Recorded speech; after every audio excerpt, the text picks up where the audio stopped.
Good afternoon, and welcome to Expose Yourself to Art, a program that explores the creative process by inviting artists to come on and have a discussion with us about their life and their art. My name is David Schrader, and with me, as always, is my co-host, Linda Scheller. Come on in, Linda. Good afternoon. Good afternoon, David. Yeah, we have an interesting show today about a exhibit that's going on at Missile Gallery at this time. But before we get to that and our guest, why don't we take a few minutes and talk about what kind of artistic happenings are going on around our community? Good idea. Yeah. Most is having a really busy month because April is National Poetry Month. So the Modesto Stanislaus Poetry Center has the second Tuesday poetry reading coming up this Tuesday, April 13th. It starts at 7 p.m. and it features Stella Baratlis, our Poet Laureate Emeritus here in Modesto, and Dane Servine. They both have new books out from 16 Rivers Press. So I hope you'll join us this Tuesday at 7 p.m. You can go to mostpoetry.org to get the Zoom link and more information about that event.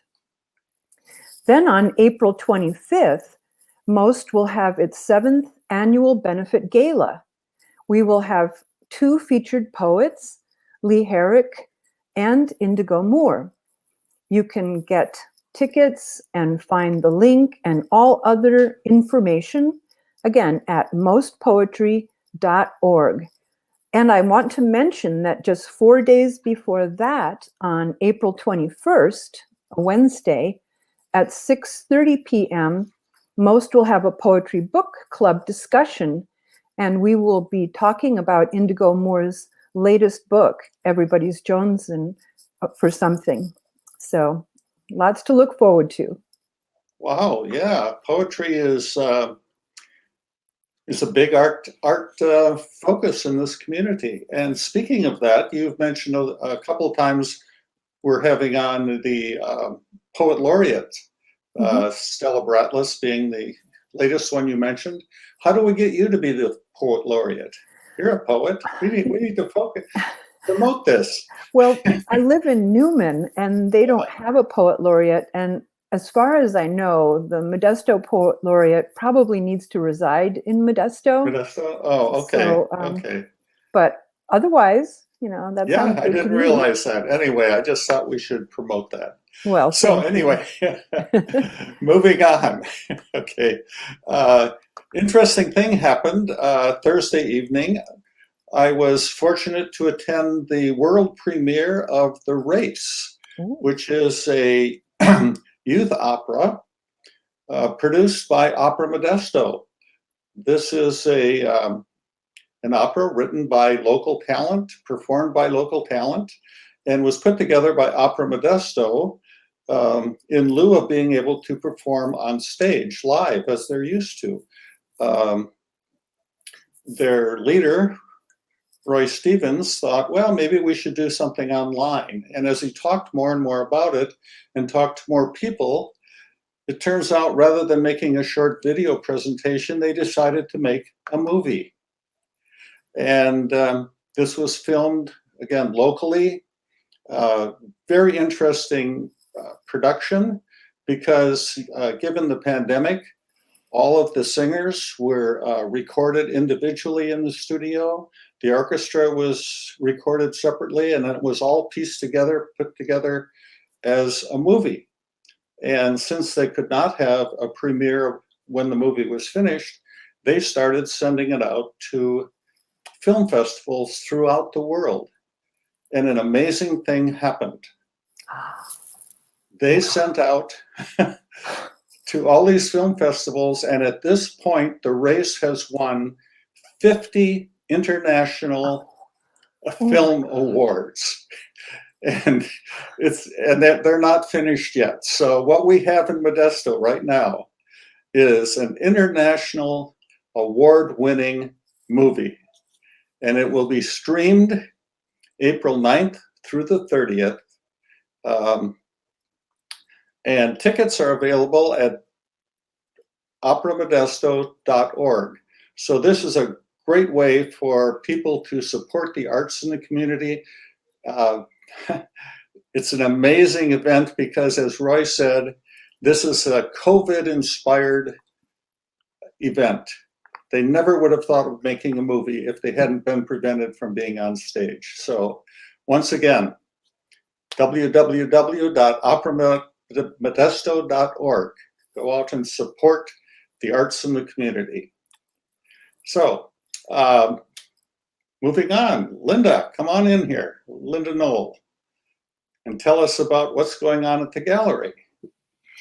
Hi, yeah, so at Michelin Gallery right now, we have a display of the Yosemite Tapestries, which are some large yarn paintings that were created for Yosemite National Park in the 1970s.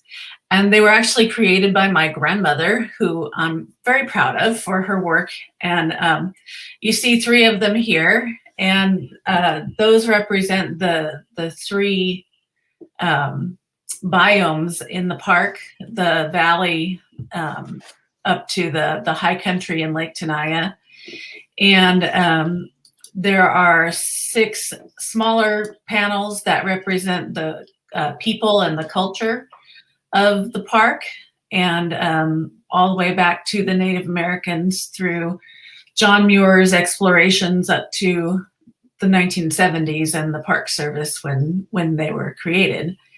And this is a picture of her working on her yarn works, and she did a lot of other art besides that, and influenced all of our family. And so a lot of the art that's in the show, there are several pieces by family members of ours and lots of other artists. So I would encourage everybody to come down to the gallery and see it. We're open Thursday, Friday, and Saturday afternoons for the rest of the month. And this will be up until April 30th. Okay, so tell us the journey. I mean, she made these were in Yosemite for a while, and then they moved to somewhere else. They were, and our guest Monty will tell you a little bit more about this, but they were originally commissioned by the National Park Service for display in the Visitors Center auditorium. And during the auditorium show, they would actually shine a light on the tapestries to illustrate parts of the talk that they gave. And this one was installed in 1976, I think.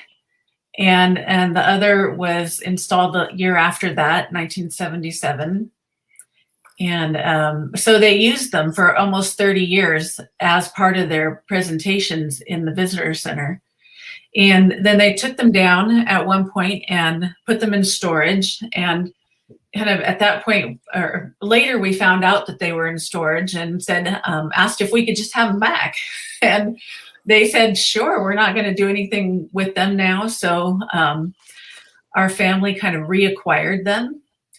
And a few years later, then our guest Monty is going to tell you he discovered them, and we decided to have their organization display them in Coulterville for a few years. And then just recently, they kind of came back to us again. So that's their journey so far, anyway. Okay, Linda, well, talk a little bit about the materials, the background, what kind of thread and the process your grandmother used? Yeah, let me zoom in a little bit here. You can kind of see it's almost like embroidery, but on a larger scale. And she used yarn, which in the 70s were mostly acrylic yarns, which is kind of why they haven't broken down or gotten eaten up by moths so far. So they've been preserved fairly well because she used mainly acrylic yarn on them, and just kind of a burlap or muslin background. but it's sort of it's embroidery on a large scale. She called them stitcheries, actually. All So right. Well, let's find out some more about this by having our guest on. And let me say a few words about him before we bring him on. His name is Monty Thornberg. He's a PhD. Monty earned his doctorate of philosophy and education at the University of New Orleans in 2001 and moved back to California from the South in New Orleans after 34 years. Beginning in 2002 until 2018, he lived and served in education through his volunteer work as president of the John Muir Geotourism Center and as a professional educator with the Mariposa Unified School District. So he has had a very close relationship with these tapestries during those years. Let's bring him on and get the details for this wonderful exhibit. Hi, Monty. Come on in. Hello, how are you doing? I'm talking from South Carolina. Yes. The magic of television, the magic of this StreamYard platform. Yeah. I can't tell you, it's such a pleasure to see that these tapestries are being displayed. I spent 3 years with them in Coulterville and talking to different folks about my interpretation of their meaning, and the John Muir Center, and talking about John Muir, but also other people that interpreting the history, I guess, of Yosemite and where people had been, what they had seen, and how it got there as far as people were concerned. My primary interest is history. I'm not an artist, but I have a deep interest in art, particularly with relation to education and how that affects our future. Okay. Monty, how did you get involved with the John Muir Geotourism Center? Well, initially I was contacted by one of the founders and asked me to come on and work with them, having to do with education. And his name was Ken Povino and his wife, Terry Povino, and they funded a lot of the original work with the John Muir Center. And they were inspired, I don't know if you can see this, I'm going to hold a book here. They were inspired by this book, The Muir Ramble Route, and it's by Peter and Donna Thomas. And basically they had written a book about John Muir's first walk to the Sierra in 1868 from San Francisco. And as they explored it, they realized that Coulterville and Greeley Hill and the area that Linda's parents were from were significant in all of Muir's travels. And so they created the John Muir Geotourism Center. So getting back to myself, they asked me if I would work with the youth education program. That was part of their vision for John Muir Center. And so I came on board and helped them with one of their projects with youth. I have a photograph in the PowerPoint that I've created of what we did with that. Over time, a number of events happened with fires primarily that made it impossible to maintain and continue after about 3 years of my time with the center. It actually lasted for about 6 years in Coulterville. Okay. So I understand that you were one of the primary docents. I became the docent. It was actually a woman named Karen Wilson was the curator of our Muir Center. We had quite a nice facility, and then we created a museum that we called the Second Bench, which was another facility next door in the same building. And the Second Bench derived its name from what John Muir called the second level going up toward Yosemite as he hiked. And the Second Bench would be like where Greeley Hill is in that area when you get up to about 3,000 and 4,000 feet. And that's how we gave it the name of the gallery. And then we had an opening and a festival. that Linda came to. I have a photograph of Linda doing a ribbon cutting when we opened the gallery, and so that's how it came about. And I was really in charge. I was the president at that time, but I also became the primary docent also with the tapestries. And over time, I just kept researching different aspects of that history. Okay. Starting So with you said American. you made a couple of PowerPoints of this. So why don't we take a look at that and see what we can learn? Okay, sure. Okay. There's a lot to it actually, but more than I'm going to be able to cover here, but I'll cover what I can. Sure. Thank you. Yeah. Okay. So one of the aspects, of course, going to the last tapestry in the history section, which was, if you look back, when the Park Service was created in 1916, shortly before, or it was after John Muir passed away, but John Muir was able to inspire Teddy Roosevelt to come to Yosemite. And their famous camping trip, which we try to, I have a book here that's called The Camping Trip That Changed America. It's basically a children's book that I recommend for people to buy for their children if in the area to understand the significance. And so basically John Muir and Teddy Roosevelt met, and they traveled up into on the South Rim and camped out. They escaped from all the hubbub and the people and so forth with just a couple of aides, and had a great time. And Muir convinced Teddy Roosevelt that preservation versus conservation was really the key to environmentalism, that there was no way that if you didn't have what he called preservation, meaning that you did not allow farming, you didn't allow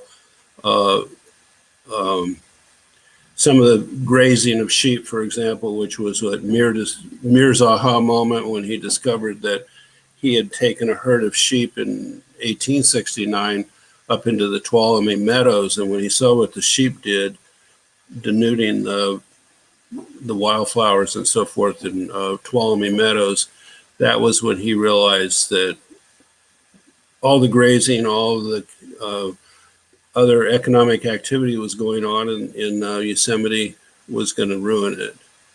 And Teddy Roosevelt agreed, and there were other presidents involved after him. And now so actually the first national park was actually Yellowstone, because it was actually in a national territory still. It wasn't a state yet, but the idea for it, and also was Yosemite, and Yosemite became a national park, and that whole movement is now a worldwide movement for preservation. And so that poster real quick, John Muir almost lost his eyesight back in 1867, and he made a pledge. He was a very religious man, and he made a pledge to God that if he got his eyesight back, that he would spend the rest of his life traveling and working on preserving the planet. And one of the things that he wrote was Earth, Planet, Universe, and put it on an envelope and sent it to his brother, I believe it was. And the rest is history. He actually walked from Indiana, where he almost lost his eyesight, as an inventor. He was a very intelligent man. He was very skilled in many trades. He almost lost his eyesight with a piece of slag, where he was building some kind of machinery. And he walked from Indiana to Florida, and he was on his way, honestly, to the Amazon and to South America.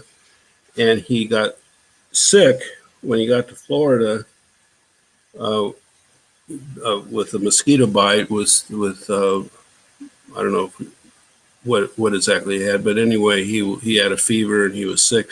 So he changed his plans went back to New York, and then took a ship around and came to San Francisco, and then walked another 300 miles to San Francisco. Oh, wow. And here we Something are. beyond- There we go. There's Linda. And I remember that day fondly. In the background, smiling, kind of behind the ranger, is Karen Wilson. You can't see her too well, but it was really her inspiration that created this. I was president, but she was the secretary at the time, and an artist herself.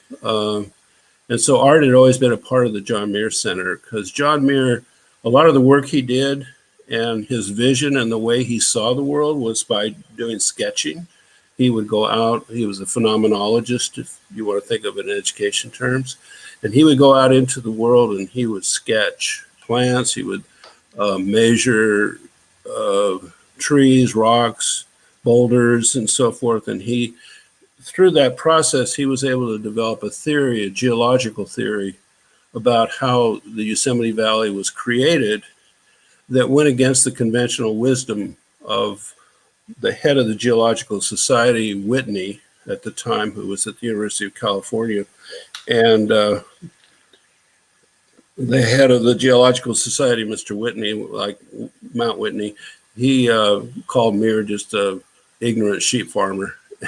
And it turned out that Muir was correct and Whitney was wrong, but that's another story in itself. So there's some of the field sketching that was being taught by Karen in our Muir Center. That was one of our facilities, and so that's just so art was always a part of Muir's life, sketching. And he used it in his scientific work, but also he didn't have cameras. And so in recreating what he saw for later time as he wrote he became quite a fantastic writer. He didn't like writing, but he wrote many books. And that's what inspired Teddy Roosevelt to come, actually, with some of his books. Okay. So that's just a photograph of the one camp, children's camp. We actually worked with about 5 different schools, and Karen and I and some other people, we were able to create a day camp program for local children. It was really nice. It was just not sustainable for us. And so anyway, I just put that picture in because that's how I got involved. I was an educator. Yeah. Okay. Okay. So the next one this is a rendition of the famous Jeffrey Hotel and the one primary block of one of the primary blocks of Coulterville, and it's across the street actually from where the Muir Center was. But we became involved.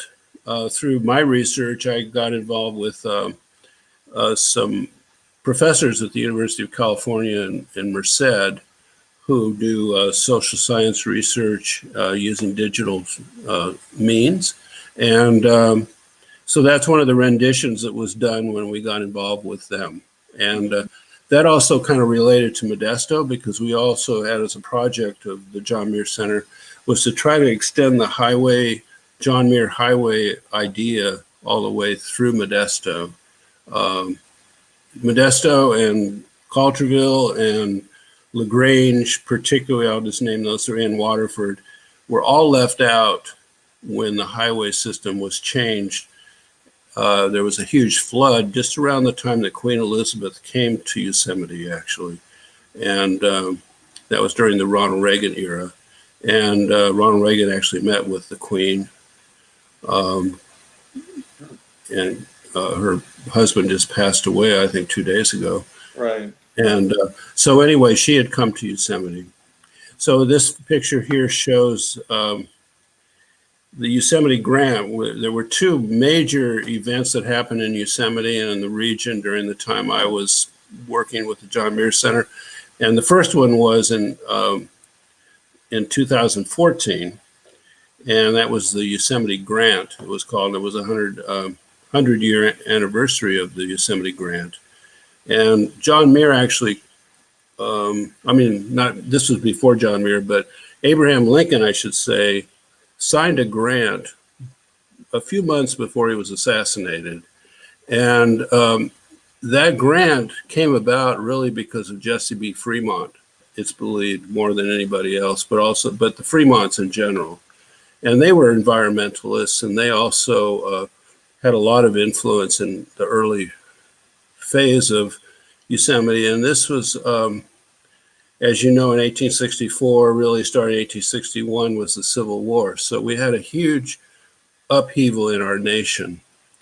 And the woman that's standing next to me in the picture is Dr. Robin DeLugan, and she's actually the Senate president at UC Merced now, but it was her work and vision with some other professors in doing community outreach research that I became involved with them. And that's how some of what we did came about. The man on the right, I don't know if anybody recognizes him, but his name is Thomas Starr, and he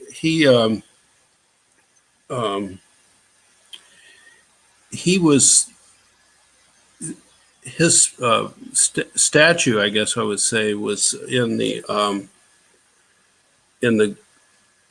Capitol Dome, United States Capitol Dome, from I wrote it down, but anyway, from like 1903 or something like that, or 1913, until 2009, and then he was replaced by Ronald Reagan. And the reason that he was there was because Abraham Lincoln, and the reason I have him in this series of photographs is because Abraham Lincoln declared that it was Thomas Starr King who saved California for the Union and saved the Union. Because it was in the 1850s, this is my historian part here now that I would teach like in school. In 1850, we had another compromise, the Great Compromise of 1850, where they were still trying to preserve the Union, the North and South, through debates in the legislature and so forth. John C. Calhoun, of course, of South Carolina, where I'm at now, had already tried one succession in 1832, 1833, that Fremont actually was there and part of, because he went to the College of Charleston. And so this history, a lot of it is connected actually to here in South Carolina. And but anyway, getting back to Thomas Starr, he was that was why he was in the national. And there were two ministers. One is still there, Father Junipero Serra, and Starr King was taken down for Ronald Reagan. Starr King is now in, I think, in the Capitol Dome in California. Yeah, an interesting replacement. Yes. So anyway, if you see one of the favorite sayings, I put this up with John Muir, is when we try to pick out anything by itself, we find it hitched to everything else in the universe. And so I'm trying to illustrate that a little bit with Thomas Starr King. And I don't know if anybody recognizes, any hikers, if you recognize that particular set of peaks there, but they have a specific name. And so anyway, that's the Thomas Starr King mountain peak. After him. He was also a naturalist. Yeah.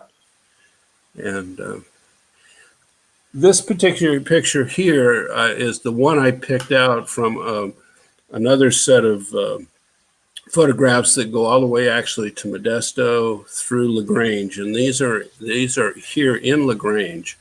And this little schoolhouse, which is in LaGrange, is where Bret Hart was a school teacher for a period of time. And he was supported by Jesse Benton Fremont, who had a salon, or they had a large house in San Francisco, out in what is now the Presidio of San Francisco, that was owned by the Fremonts. And that's where Jesse Fremont would meet with all of these various artists, photographers, writers such as Bret Harte, who she supported. Bret Harte had come from further northern California, up around Clear Lake and Humboldt County in that area, because he had been a newspaper newspaper writer, and he'd written some things about what was going on with the Native Americans, and he almost got lynched, and he left and went to San Francisco at that time. That's a photograph of Jessie Fremont. She was a great patron of the arts, as I said, in many different ways. And one of those people that she was a patron of was Carlton Watkins, and you see how large his building was there on the right. And it was his photographs that really saved Yosemite in many ways, his and some other paintings by other artists. So art was a major part of saving Yosemite for posterity. Right. That's just a map that we had from the John Muir Center. That was our little logo there, the John Muir Historic Route. And the portion there by Greeley Hill is actually named the John Muir Center. There's actually some signage there and so forth. And we actually met with some different organizations in Modesto at different times, Stan Cogg and others, a man named John Gunderson. He's the acting president. But right now, the organization is really just kind of waiting to decide what to do with other people. This is just for me to kind of highlight John Muir. There's a national John Muir National Historic Site, which is in Martinez. That's where he lived, and that was where his house is. And so I just put that picture up there. Also, just the idea of the world as our classroom. Cindy Ross was one of the people who came, and she did as a celebration of the celebration of John Muir's walk to the Sierra in 1868. She came and did a piece, and actually came to Modesto and spoke about. She's a well-known writer, and this is one of her books. And so anyway, okay, then moving on real quickly to the tapestries. John Muir's birthday, his actual birthday is the 21st of April. The first Earth Day was April 22nd, 1970. And another person that really had a lot of influence was Rachel Carson, in addition to John Muir. It seems like the women are always a little bit left behind for some reason. John Muir's and the Sierra Club became highlighted in this. But that's one of the tapestries. And because we were the John Muir Center, of course, we put that tapestry as a highlight. Okay. And then that's one of the biomes, that's the valley. That's the Yosemite Valley. Those tapestries were, these particular ones here, they're really large. They're 8 feet by 8 feet, roughly. And so, when you come to see them, they're quite impressive. The other one of the John Muir, for example, those are like 8 feet by 5 feet, the smaller ones, but they're not small. And so that's Yosemite Valley. And most people when they think of Yosemite, they think of the valley. They haven't really traveled to the other parts, but that's one of them. And we have this photograph here when we did the opening, the one you saw where Linda was cutting the ribbon. This was taken in our gallery, and you can see we have a person who was a John Muir impersonator who came in for our festival. And so he's pointing to the Jeffrey Pine, and that was in many photographs by Ansel Adams. Ansel Adams became quite famous. And so that Jeffrey Pine was still there at the time that Linda's grandmother, made this particular tapestry. But it gives you a perspective by seeing him, how large these tapestries really are. Right. Yeah, It 'cause also emphasizes what you were saying about the part that arts have played in the preservation of the national parks and the education. absolutely. And yeah, and Ansel Adams is obviously, one of the more familiar names that go with that kind of movement. Right. In the park, there is like Ansel Adams gallery. Mhm. Yeah, absolutely. And so anyway, all of these different aspects and others, I would point out to people as they would come through the gallery, and I would kind of tell the history and the different biomes. This photograph here I put in, that's the famous Jeffrey Hotel. We had, unfortunately, a fire the same months that or prior to the same months that we did our last festival, the one where we had the festival with the tapestries, and the hotel burned. And the week after we did our festival, this particular restoration fundraiser was done in the community for the hotel to try to restore it, and it's still not back. And that really, in addition to other fires that happened in Yosemite, the Rim Fire, the Bryceburg Fire, all those fires, there were 3 of them, really devastated the opportunity. We even had the roads washed out. Highway 132 was even washed out at one point. Okay, the first 2 historic tapestries, which I wanted to talk somewhat about, is the Paiute and the Miwok. And the Miwok tapestry that you see on the left is in the valley, and then the one on the right is the Paiute. And so anyway, in 1850, there were a group of 1851 actually, but there was another tapestry that you'll see. Miners that put together they came into the valley, and they basically forced the Native Americans out of the valley, and it was a bad time.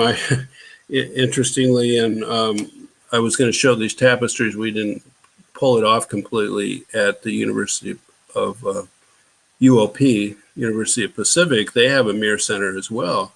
And actually, the director of that Muir Center said, "Well, I don't want the one where the people came in and took, forced the natives out." And he wanted the others. He's trying to think. I'm blocking on his name just right at this moment. But anyway, so that's a long history, because the natives were there for 4,000 to 8,000 years. Yes. And all the rest of this history I'm talking about is 100 years, Yeah. which is, in comparison, is not much. So what was that about? He didn't want these in there. That particular professor, he was just angry. It was his personal thing, I think. Oh, okay. Yeah, I'm just sharing. It was part of the cancel culture that we have going on Well, now. this whole cancel culture thing is a kind of a catchy phrase that's happened in this last year or two. And, I would even like to, if you go back to Mount Rushmore, I just want to share real quickly. Mount Rushmore, for example, has Teddy Roosevelt, and then it has Washington, Lincoln, and Jefferson, right? Right. So how did Roosevelt get to be one of those 4 when you think of all the other presidents? Well, that takes us back to the woman who couldn't vote but had all this influence, Jessie Benton Fremont. Oh. It was Jessie Benton Fremont who introduced the artist who did Mount Rushmore. Say, Monty, Yes. what's the name of Linda's grandmother who made these wonderful tapestries? Magnet.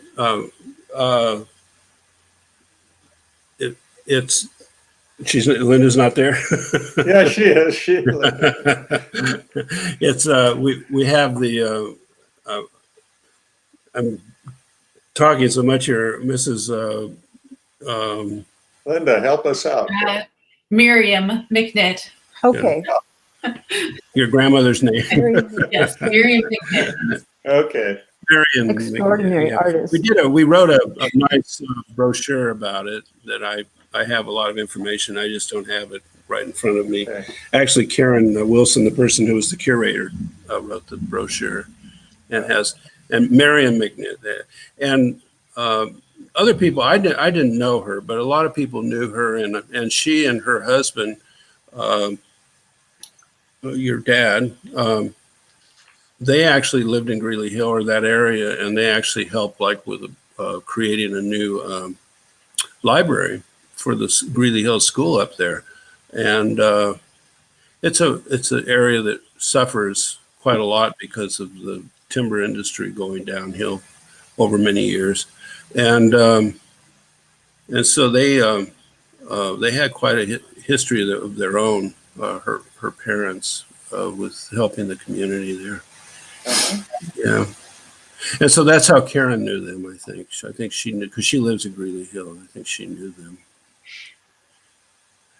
So anyway, I talk a little bit about what I call etymology, not entomology like in biology, but entomology.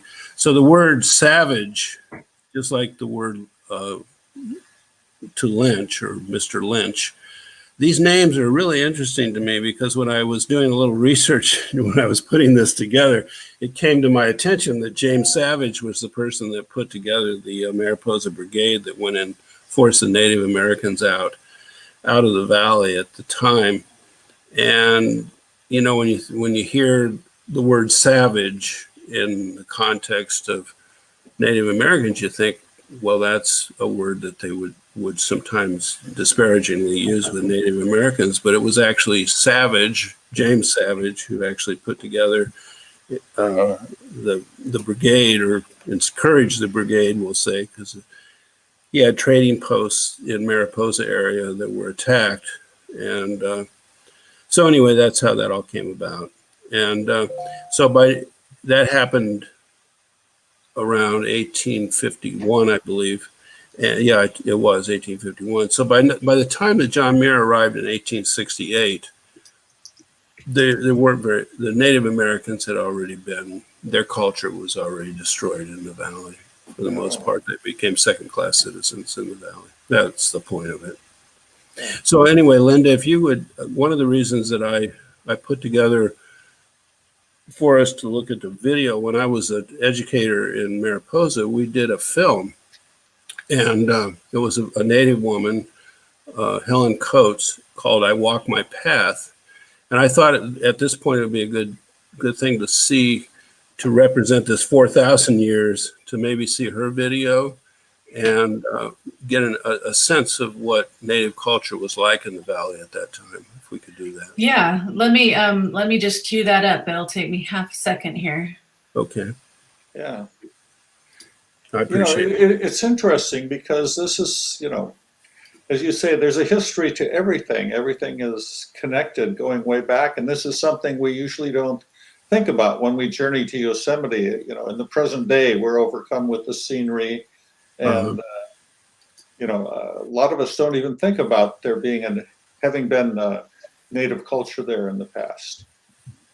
So it's very interesting. Right. Well, it's coming back. I'll talk about that in a minute. Okay. But let's watch the video, and then I have some really good news that follows this that I researched yesterday. But go ahead.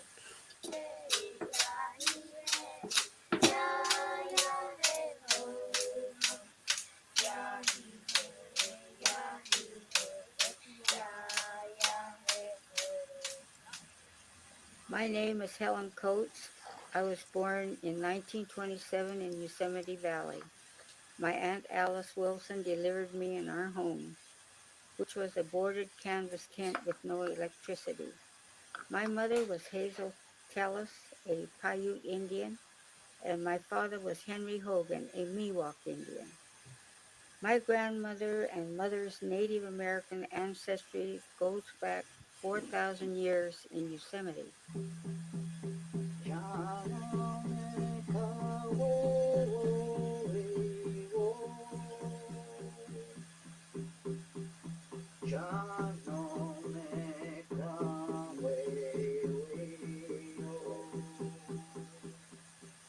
My older brother Delbert and I lived with my grandmother Lucy Tellis. Sometimes we slept and cooked outdoors. We had to heat our water over a fire.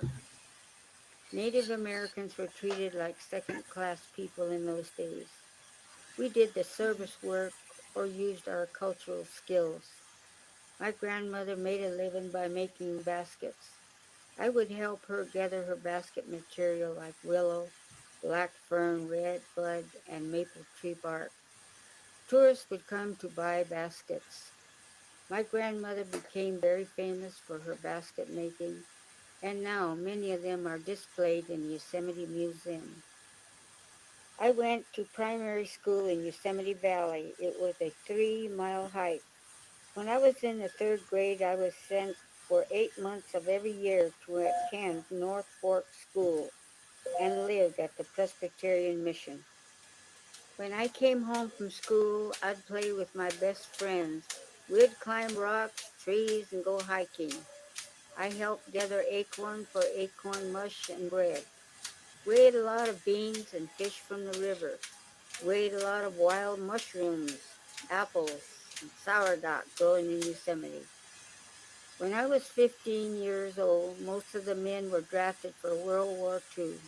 It was quiet in Yosemite. We would go swimming at the swinging bridge. We had beach parties and eat hot dogs.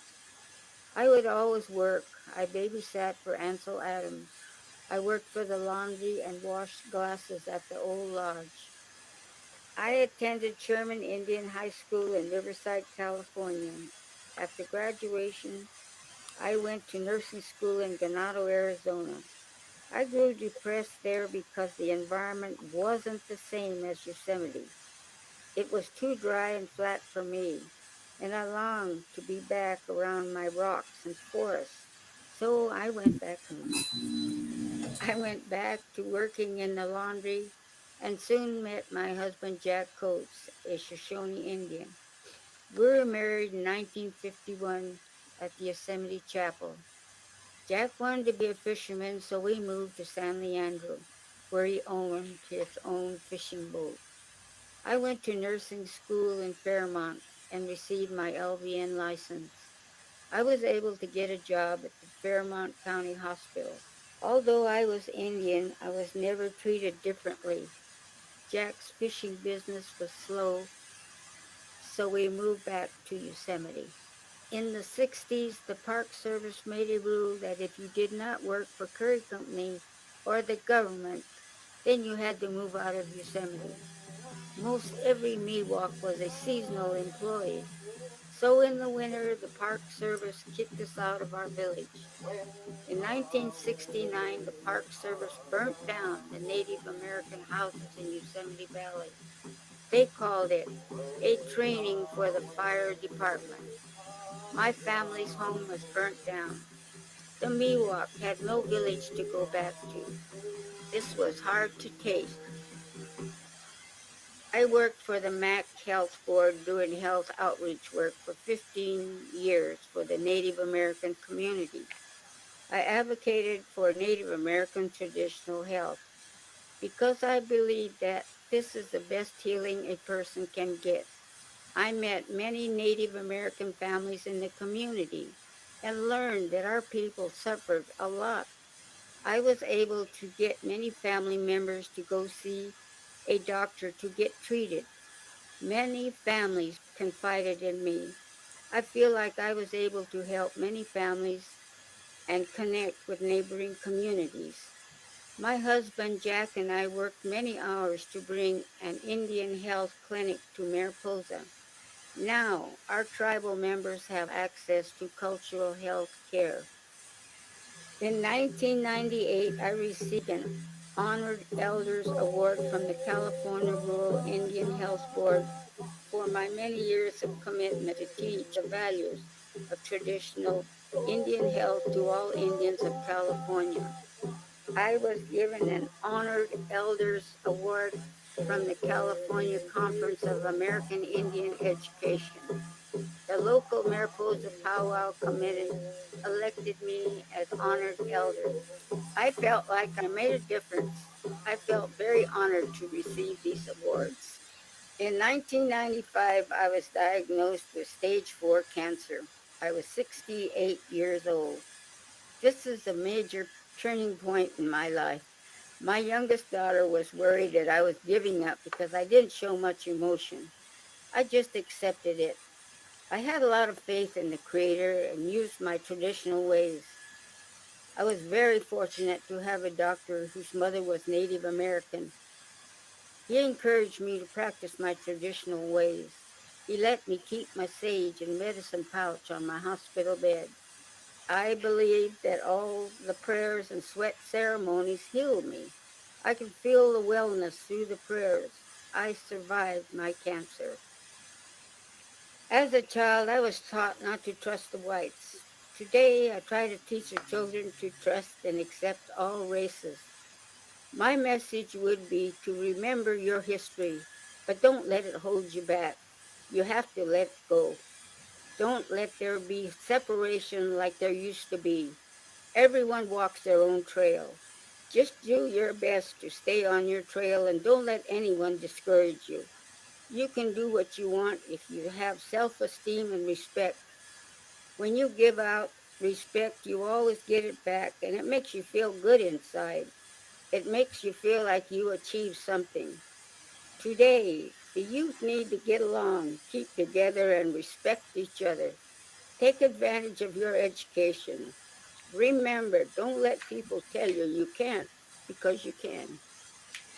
Okay. I Oh, I have wow. some That was I have some really great. good. The sad part was when the Native Americans were burned out of their village. Of course, in '69, those were really turbulent times. I was experiencing in the South, actually, in Alabama. But getting back to California, I have some really good news because I did a little research, and on the year that I retired, which was 2018, the Native Americans were allowed to move back into the valley, and I have something to share with you from the Fresno Bee.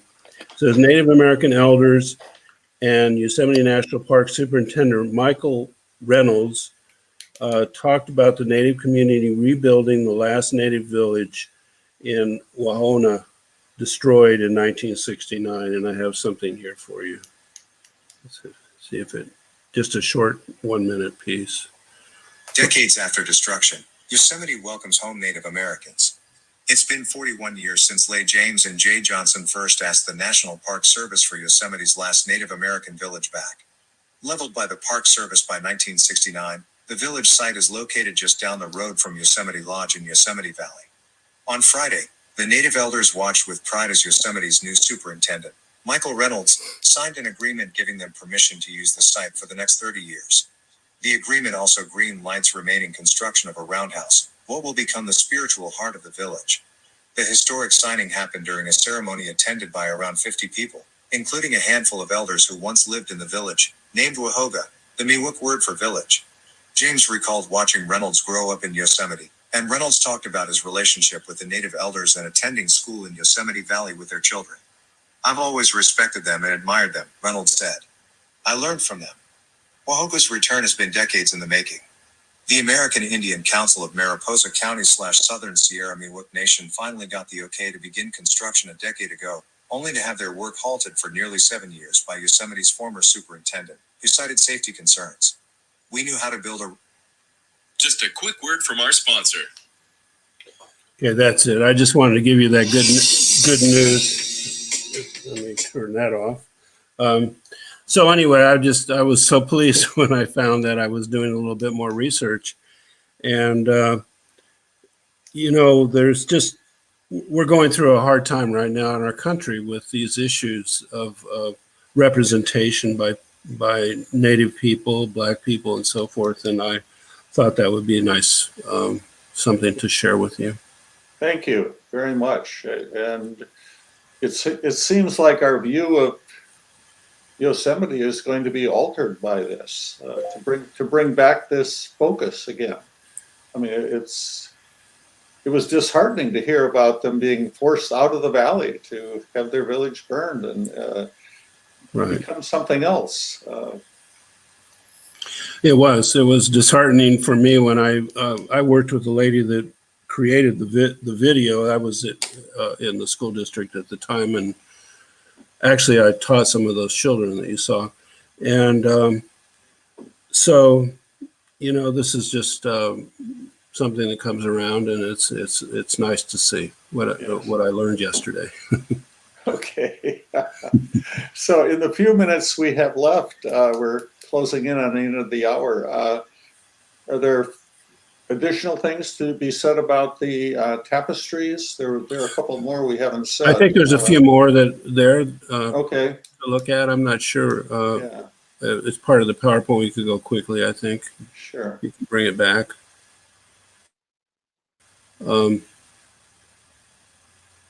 Okay. Oh, Carlton Watkins. Besides Ansel Adams, Carlton Watkins, this is has to do with art influence. He was really one of the first photographers, not the only one, but the most prominent, who came in. I showed you his building that was in San Francisco. I think these photographs right here were done in like 1861, and both his work and also some portrait artists from go back to New York and Washington, D.C. and so forth. And so the influence to save and preserve Yosemite was really done by artists. Yes. Including Carlton Watkins. Wow. Oh, wow. Beautiful pictures. Including Albert Bierstadt, Thomas Hill. These were done also at that period of time. And so the people back east, including Lincoln, had a sense of what could be lost. And so they signed the bill. And there's a whole deep history behind all of that. Also, going back to Carlton Watkins, the Huntington Library and the Huntington Museum and so forth, he was one of the big railroad people. It was the railroads that really financed all of this because they wanted to bring tourists from the east to the west. They wanted to have some way to fill their trains coming back west as they were carrying product east. And so they had a financial interest as well. But Huntington was also a good friend of the Fremonts. He's the one who transported the Fremonts back to Arizona when they were sort of out of their luck. And John Fremont became the governor of Arizona Territory for a period of time and so forth. So it's all connected. And then this is the last one. John Muir was a writer, a sketch artist, and a scientist, which I've talked about. And his last book, My First Summer in the Sierra, tells of his first travels in the region. And I thought this was an appropriate other saying. There's just many, many of those by John Muir, but this one, for the sake of this presentation, is everybody needs beauty as well as bread, places to play in and pray in, where nature may heal and give strength to body and soul. John Muir. It's a good place to end. Linda, do we have a picture of the display in the gallery? I mean, this has been a fantastic history lesson, and here it is right in our gallery. The tapestries that we now have on display at the Mifflin Gallery are kind of give a focus to all this great history. John Muir and the Yosemite Valley. Do we have one of those, Linda? Do you know? Are you muted? She's muted. Oh, No, I don't have it handy right now, but okay. I will post it in the comments when we're done here, and certainly just feel free to come down and check it out yourself. Yeah. Monty, this was fascinating. Thank you so much. You're welcome. It's And I given us a enjoyed it. whole- I'm so happy to see the tapestries there in Modesto and being displayed. That's great. It's given us a whole new perspective on this national wonderland that's right up the road from us. So It is. It's very important. thank you for being here. You're So welcome. as we close out, briefly take a segue. Linda, what do we have next week? Next week, our guest is Warren Hawk. He's an award-winning filmmaker and an expert in sound design. Okay, great. So, with all those things in mind, thanks for watching, and we'll see you next week. All right. Thank you.